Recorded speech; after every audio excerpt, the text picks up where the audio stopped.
Quan jo comento, molta gent em diu, vale, i què es pot fer per evitar-ho, no? Per parar aquest tractat. I jo és quan no he sapigut què dir.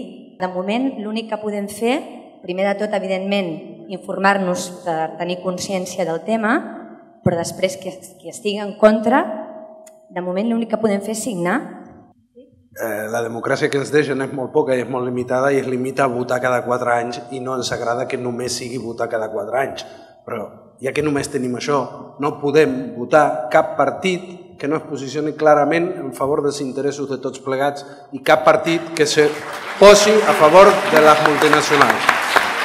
Una altra idea seria, dilluns, qui tingui temps, trucar o anar al seu barri, al seu regidor de barri, al seu alcalde, trucar a la seu del PP o del PSOE, de Convergència i Unió, d'UPyD, i preguntar-los per què.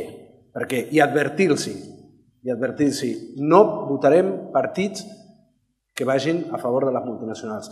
UPyD ho va dir molt clarament en el Parlament. Això va molt bé per les empreses espanyoles. I quan deia les empreses espanyoles, no deia cap de les nostres empreses que puguem tenir. I ell mateix ho va dir. Això és bo per les grans multinacionals, per Iberia, per les empreses que construeixen el metro de Lima, que són FCC, que són SACIR, que són totes... Ells mateixos ens estan dient que legislen a favor d'aquestes empreses. Per tant, una manera seria no votar a cap partit que recolzi això. I no només en les eleccions europees, en qualsevol elecció. Jo crec que també afegiria, a més de la pressió sobre els partits, que és molt important, en aquest aspecte s'ha d'emfatitzar que democràcia vol dir participació no sols votar cada 4 anys, sinó contínuament, i aquesta pressió s'ha de fer. Però jo també diria els mitjans de comunicació. Els mitjans de comunicació no estan presentant la realitat com és. Representen interessos o partidistes o econòmics financers i part de la manera com s'està fent és quasi ocultant una realitat. I des d'aquest punt de vista jo crec que és molt important. A més tenim evidència que això funciona.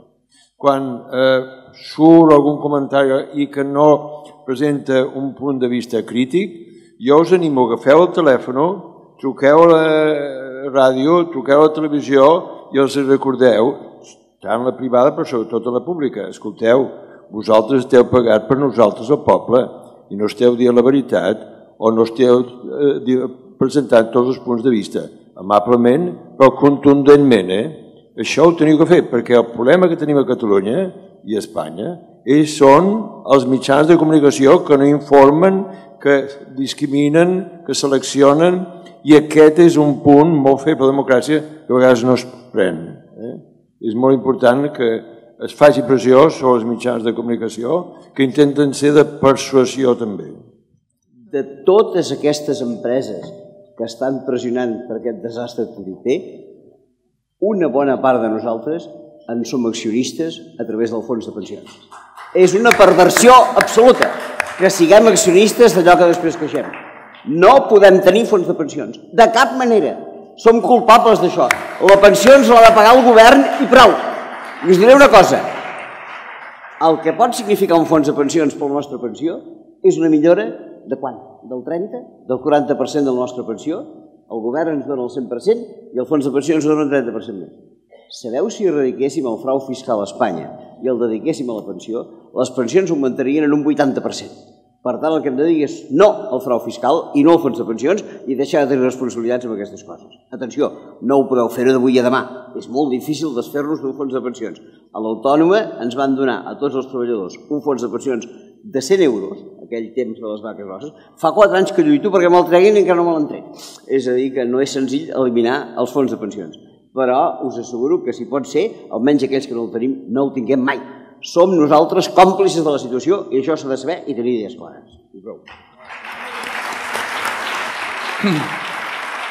El mateix podríem dir de les mútues de sanitat privada. Jo amb aquestes conferències veig que realment el poble tenim molt poca informació del que estan fent els nostres polítics, perquè això mateix jo l'he trobada genial, aquesta informació, perquè molts de nosaltres no sabíem de què va. Llavors jo tinc un tema de que el capital no és tonto, llavors ells estan embolicats i que quan més lluny i més gran sigui el tema, doncs millor perquè es pot controlar menys. Llavors jo respecte al meu país, que és Catalunya, jo crec que si nosaltres arribem a lo que aspirem molts, que siguem independents i siguem un país normal, doncs jo crec que tots els polítics els tindrem més a mà i els podrem controlar més, perquè sempre és més controlable per mi, doncs, o sigui, una cosa més petita, que no pas una cosa gran com ara, que els polítics nostres estan allà a Espanya, 600 quilòmetres i fan el que volen. Els nostres també, però nosaltres tenim una il·lusió, que un cop sapiguem i siguem un país normal, serà baix la nostra responsabilitat triant aquests polítics. Llavors sí que aquí hem de mirar molt bé el full de ruta, perquè precisament els que hi ha no ens agraden massa i poder tenir un país doncs, o sigui, més social i més just. Amb el tema de l'ITP, jo et faig una pregunta. Bueno, jo era una exposició i ara et faig una pregunta.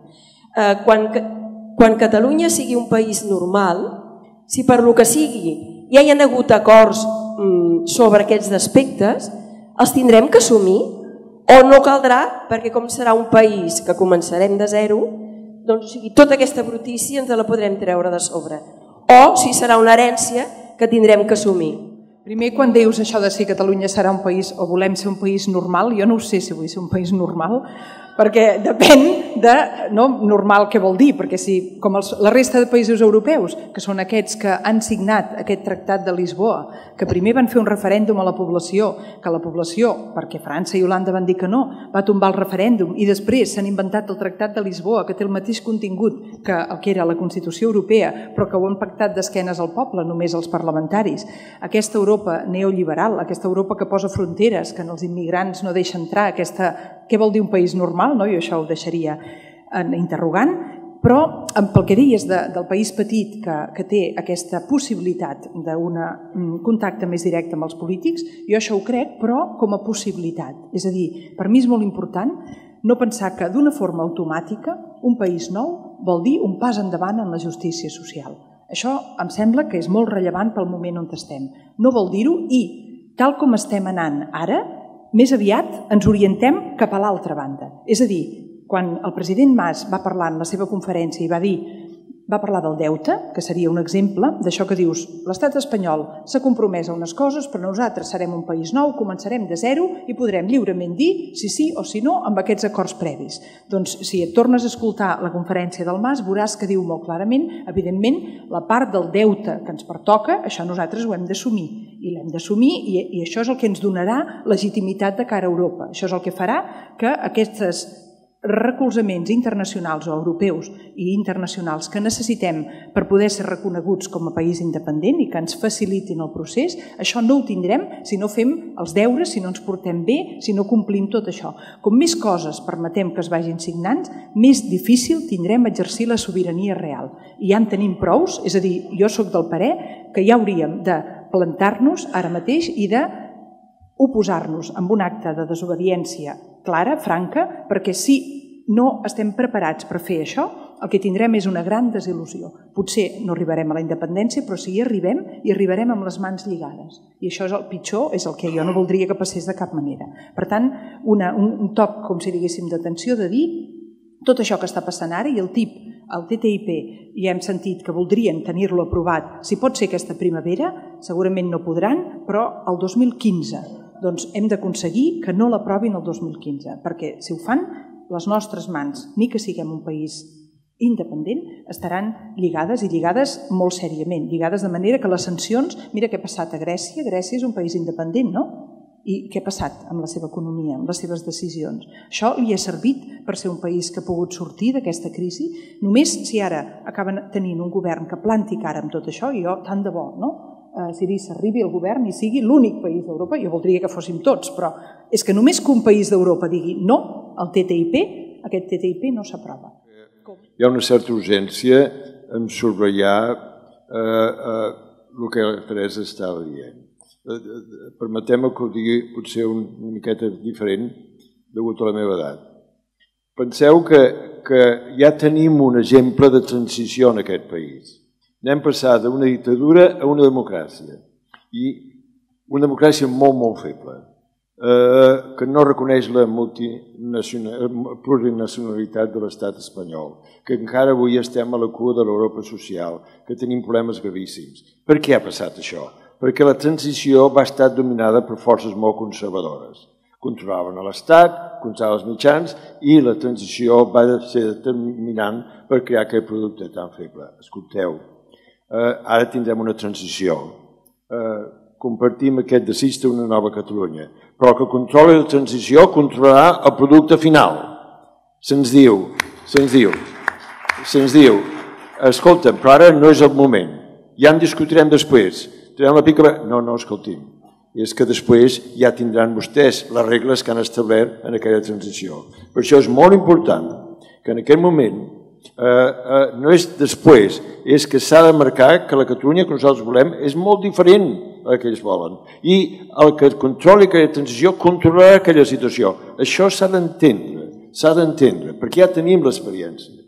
Per això, jo diria que, escolta'm, ja sé que sembla molt partidista, junt al procés constituent, perquè es necessita una força de baix que vagi pressionant aquella transició. Amb això del primer una cosa i després l'altra, només compartir un exemple. Quan sento això de dir primer hem de ser independents i després ja decidirem quin tipus de país. Jo, si això es pogués fer, jo ho faria ara mateix.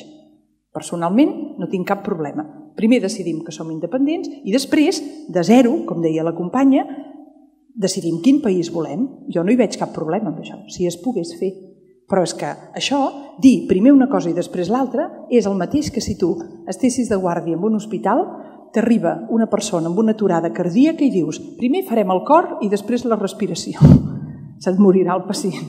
S'ha de fer cardiorespiratòria, s'ha de fer l'hora. Tu has de fer la reanimació actuant sobre el cor i actuant sobre la respiració. Ja li pots anar a bombejar el cor primer, si no sé bé.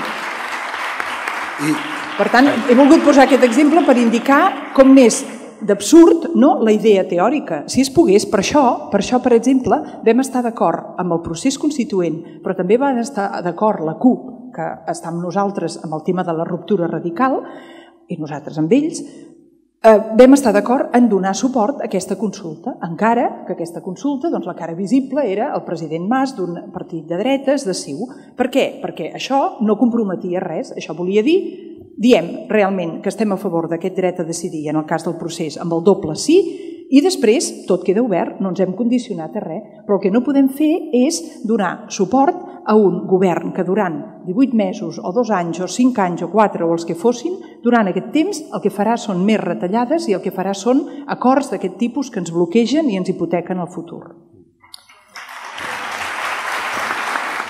Imaginem-nos que estem jugant un partit de futbol, imaginem-nos que estem en una lluita de classes i una de les classes ens diu, escolta'm, parem, fem això i després continuem. Però és que resulta que parem, però els altres ens segueixen marcant gols. Perquè si un dia som independents, com deia la senyora, els hospitals tancats estaran tancats. Els hospitals als quals se'ls ha donat la gestió a empreses privades, ells es quedaran la gestió de l'empresa privada. Si demà Catalunya fos independent, el túnel del Cadí seguiria sent propietat d'un banc brasileny. Per tant, ens han dit que esperem, que després ja en parlarem, però mentrestant el partit segueix i els gols ens els estan marcant a nosaltres. Jo volia plantejar una qüestió referida al tractat aquest de lliure comerç que s'està plantejant aquí, i és el paper que en tot aquest tractat, no només ara, sinó ja en el NAFTA, va jugar el paper que ja heu mencionat també de la Xina. Com tot això està, d'alguna manera, suposa que totes les multinacionals nord-americanes i europees estan fent front, d'alguna manera, única i exclusivament a un tipus de la competència que els està suposant la Xina directament, i que per deixar de banda, per abaratir costos, i per fer un dumping social i econòmic total a els propis països tant d'Amèrica com d'Europa. I voldria que valoréssiu aquesta incursió de la Xina en tot aquest procés. El que avui existeix a la Xina, el sistema econòmic, diria un capitalisme d'estat, en què un partit s'ha convertit en aquell estat i les elits d'aquell partit controlen aquell estat. I aleshores són part d'aquesta coalició de forces que estàvem parlant. Jo crec que és important que la demanda de democratització es faci a nivell global també, perquè l'aliança entre aquells grups dominats es basa precisament en la necessitat de canviar el control d'aquells elits sobre aquells estats. És des d'aquest punt de vista que l'ordre internacional, que en realitat és un enorme desordre, està controlat per aquesta complicitat entre el poder financer i el poder econòmic i les institucions polítiques. Això és el que s'ha de trencar, sigui la Xina, a Catalunya o als Estats Units, perquè aquestes elits estan molt unides en la defensa dels seus interessos, que poden tindre picabaralles, però quan la cosa es juga que tenen la possibilitat que perdin poder, perquè hi ha un moviment popular que els vol forçar, s'alien immediatament entre ells. Aleshores, aquest és, insisteixo, que la demanda avui de democràcia és autènticament revolucionària. Creieu-me que l'estructura de poder de Catalunya i Espanya té un pànic a la democràcia. I el que està passant és clarament, són unes forces polítiques que estan demanant que no nos representen ni volem que representin, l'hostilitat que l'establishment està creant en la repressió és el millor indicador que veuen que la democràcia els hi fa molta por. Això passa a aquest costat com a l'altre costat de l'Ebre. Bé, doncs per tancar l'acte, donar-vos les gràcies novament a tots per haver vingut, a la Marta i a l'Albano, per tota la feina que estan fent, no només aquí divulgant el TTIP, sinó amb el seu diari, que estan traient molta informació que els altres mitjans no volen treure.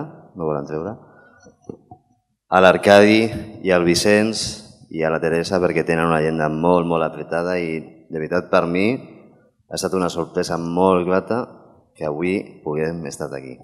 Encara que s'ha hagut de fer molta feina, però us ho agraeixo.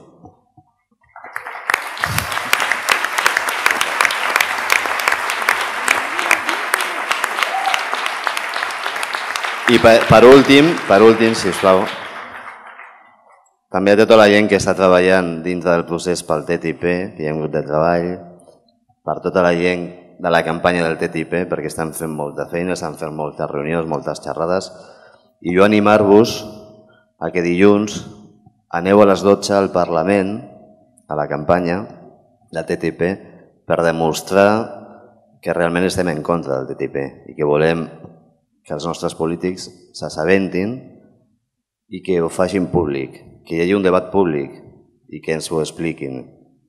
Moltes gràcies.